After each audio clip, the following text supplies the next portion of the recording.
Hi, it's Stan Reinford, and welcome to this week's market update for July 1. Happy 4th of July to you and your family. Happy 250th anniversary to the US. So let's jump into it. A lot of great compliments, a lot of great comments, and conversations that I've had this week. Getting a lot of great feedback on using the center box here, the 10-year. So let me kind of jump into it. So to the left here, we have the 30-year Treasury. To the center, we have the 10-year. And then to the right, we have the S&P 500. So below here, we have the candlesticks for the 10-year. Remember, the 10-year, a little bit easier to read. The higher we are on this chart, the higher rates are. The lower we are, rates are lower. So you're going to be able to follow that. So we want that on the right-hand side, these numbers, we want them to be as low as possible, getting closer to 4. Right now, you're seeing that we're ticking up the last few days, and we're going to get into why that's happening. So let's jump into it. So over the weekend, we had major tensions that rose between the U.S. and Iran. There was fighting and shooting back and forth, which then sent oil prices up and kind of lingering around. Now they're right around $69 to $70 a barrel. Gas at the pump is under $4. I paid about $3.69 plus or minus. Actually, I put something out there on Facebook. I forget exactly where it was at Wawa when I was on my way out over the weekend. So again, the markets are not 100% sure of what's happening here. They were starting to really ease in and get comfortable with this whole uh, peace talk of what's happening in the Middle East and everything, settling in, thinking, yes, this could be it.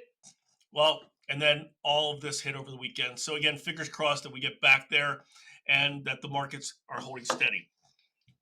Let's talk the Fed. So two of the Fed members have been really supporting Kevin Warsh, John Williams and Austin Goolsbee. In fact, Austin Goolsbee mentioned that he applauded Warsh for wanting to remove the forward guidance and not speculate about future rates. One of the key things that that Kevin Warsh has been talking about going back to the Greenspan days. Then yesterday we had Cleveland Fed President Beth Hammack, who stoked inflation again and said that she believes that the Fed is going to have to increase interest rates because of inflation fears due to AI.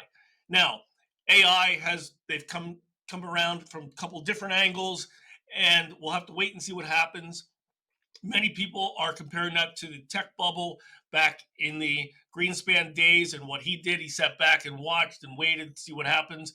And then a lot of people believe that there's going to be more productivity with AI, which might not cause inflation. So we'll have to wait and see. But she is a voting member, so they took this with a little bit more than a grain of salt and ran with it. And hence why you're seeing the markets are moving and interest rates are moving upwards at the moment.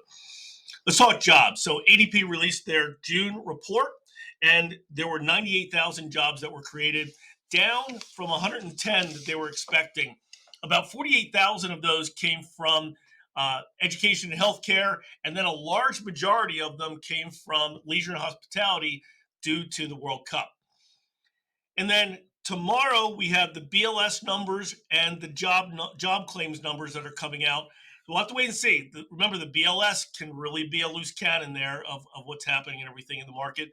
Market closes at 2 tomorrow, and then it is closed on Friday for the holiday. So let's talk housing. So the Wall Street Journal released an article the other day saying that most people are more than likely overpaying in their interest rates right now compared to the benchmark. Which, remember, the benchmark, if you're not sure what that is, that means it's the best of the best of the best, the highest down payments, the quickest close. There's about 15 things that go into pricing a person's loan.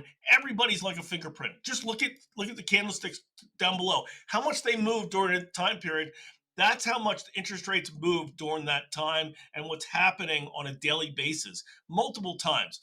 And then there's some people out there saying, hey, we believe interest rates are going to go down, so we are not going to spend a whole lot of money to buy down our interest rate.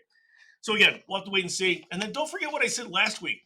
FHA and VA now are topping the list for the low down payment programs that are out there, that there's a larger portion of those that are being done. We're doing a lot of them.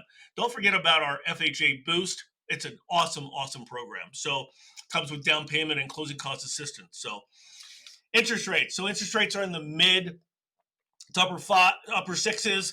We'll see what happens here. As soon as the markets really get comfortable and we just start distancing ourselves and things really clear up over there in the Middle East, we'll start seeing some movement in the interest rate market. Good thing is we have got oil prices coming down for the holidays and everything else.